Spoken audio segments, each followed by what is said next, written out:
Welcome to Shri food. આજે આપણે એક શાક બનાવીશું જે સુરતમાં ખૂબ જ પ્રખ્યાત છે અને તેનું નામ છે તપેલું. આ 100% વેજીટેબલ શાક છે જે ઊંધિયા કરતાં વધારે સ્વાદિષ્ટ અને હેલ્ધી છે.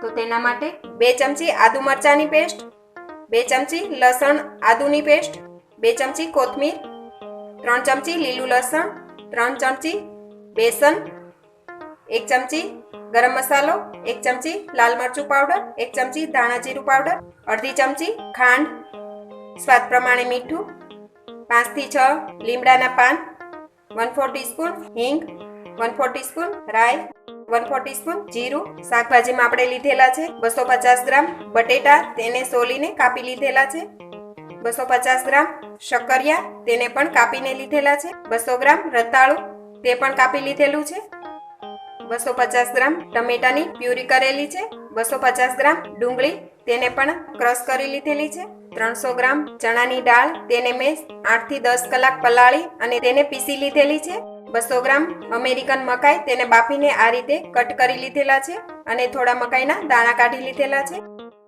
1 લીંબુનો રસ અને જરૂર પ્રમાણે પાણી અને તળવા માટે તેલ. પહેલા આપણે તપેલું બનાવવા માટે ચણાની દાળની વડી બનાવીશું. તો તેના મસાલા કરી લઈએ. તેમાં આપણે અડધી ચમચી ધાણા જીરું એડ કરીશું, હિંગ એડ કરીશું, થોડી ખાંડ એડ કરીશું, સ્વાદ પ્રમાણે મીઠું, આદુ મરચાંની પેસ્ટ 1 ચમચી. આદુ મરચાંની પેસ્ટ તમે તમારા ટેસ્ટ પ્રમાણે પ્લસ માઇનસ કરી શકો.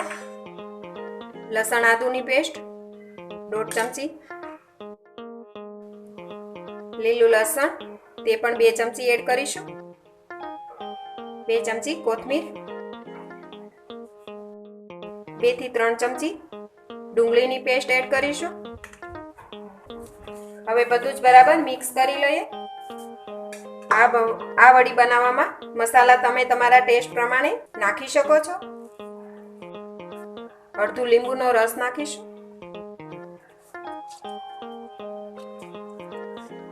બધું જ બરાબર મિક્સ કરી લઈએ.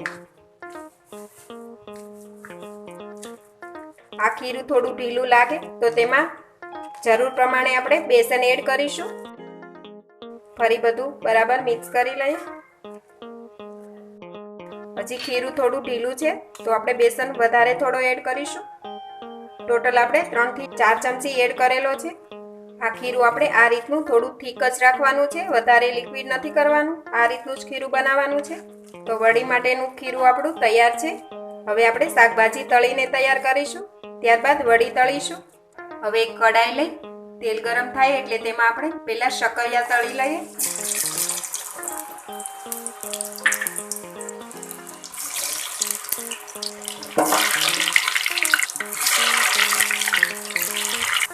શક્કરિયા થોડા તળાય એટલે તેને આ રીતે પલટાવી લઈએ. બધું શાકભાજી આપણે મીડિયમ ગેસ પર 2 થી 3 મિનિટ માટે આ રીતે હલાવતા રહેવું અને શક્કરિયાનો થોડો કલર બદલાય અને તે અંદરથી થોડા સોફ્ટ થાય ત્યાં સુધી તળીને તૈયાર કરીશું. હવે શક્કરિયા તળાઈ ગયા છે, તેને આપણે બહાર લઈ લઈએ.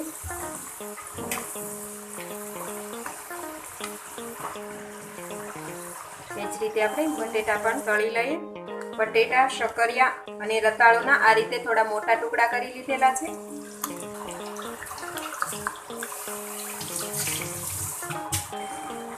બટેટાને પણ આ રીતે પલટાવતા જઈએ.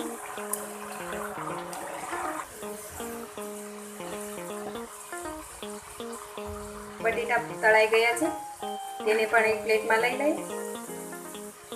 હવે રતાળું તળી લઈએ. રતાળું પણ થોડા શેકાય એટલે તેને આ રીતે પલટાવી લઈએ. રતાળું તળાઈ ગયા છે, બહાર લઈ લઈએ.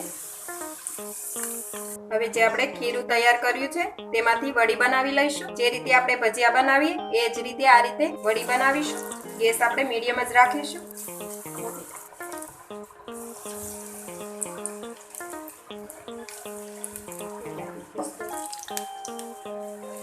આ રીતે વડી થોડી તળાય એટલે તેને પલટાવી લઈએ.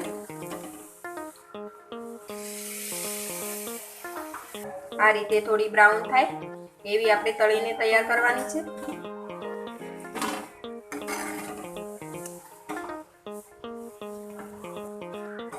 હવે આ વડી સરસ તળાઈ ગઈ છે, બહાર લઈ લઈએ.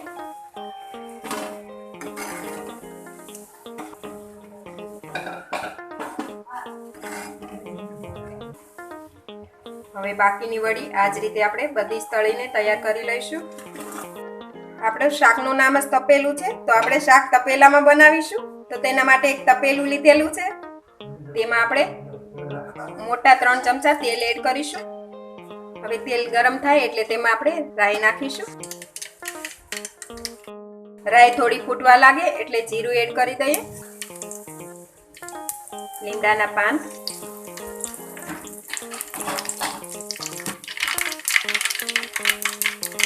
હિંગ,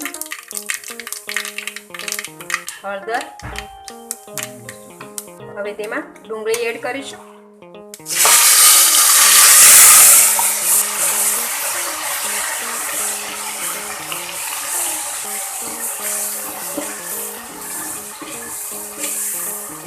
ડુંગળીને આપણે 1 મિનિટ માટે ચડવા દઈએ.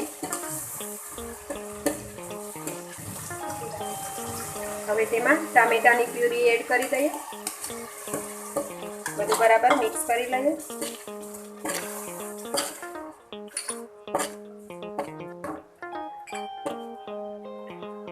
હવે ટામેટાને પણ આપણે 1 મિનિટ માટે ચડવા દઈશું. હવે તેમાં સ્વાદ પ્રમાણે મીઠું એડ કરી દઈએ, ખાંડ, મરચાં અને આદુની પેસ્ટ, લસણ આદુની પેસ્ટ, ધાણા જીરું, ગરમ મસાલો, લાલ મરચું પાવડર. બધું બરાબર મિક્સ કરી લઈએ. થોડું લીલું લસણ એડ કરીશું.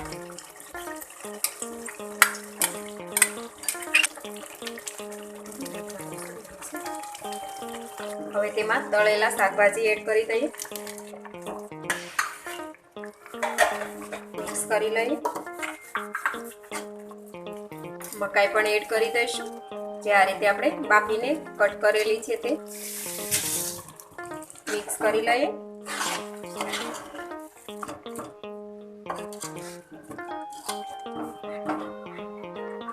હવે તેમાં આપણે 3 કપ પાણી એડ કરીશું.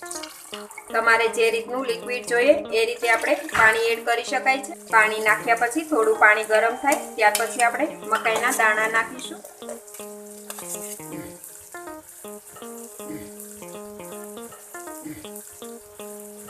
હવે આપણે જે વડી બનાવી છે તેને આ રીતે થોડો ભૂકો કરીને નાખીશું.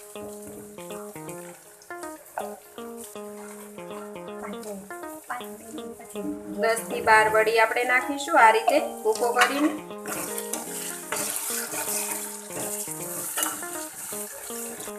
હવે શાકને આપણે 2 થી 3 મિનિટ માટે જ ચડવા દઈશું. એ પહેલાં જો તમે હજી સુધી અમારી ચેનલ સબસ્ક્રાઈબ નથી કરી તો પ્લીઝ અહીંયા ક્લિક કરો એટલે સબસ્ક્રાઈબ થઈ જશે અને બેલ આઇકન પર ક્લિક કરશો એટલે તમને અમારા નવા વિડીયો મળતા રહે. અને વિડીયો પસંદ આવે તો પ્લીઝ લાઈક પણ કરો અને તમારા ગ્રુપમાં શેર પણ કરવાનું ભૂલતા નહીં. હવે આ રીતે પાણી થોડું ઉકળી જાય એટલે તેમાં વડી નાખી દઈશું.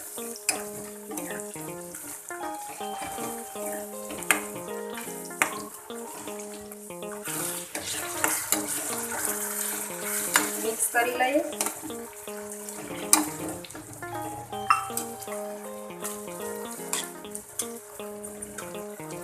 હવે ગેસ બંધ કરી અને તેને 5 મિનિટ માટે ઢાંકીને રહેવા દઈશું. હવે 5 મિનિટ થઈ ગઈ છે. શાક આપણે હલાવી સર્વ કરી લઈએ. આ રીતે થોડી વાર રહેવા દેવાથી વડી એકદમ સોફ્ટ બની જાય છે. તો આપણું શાક એકદમ તૈયાર છે. નીચે ઉતારી લઈએ.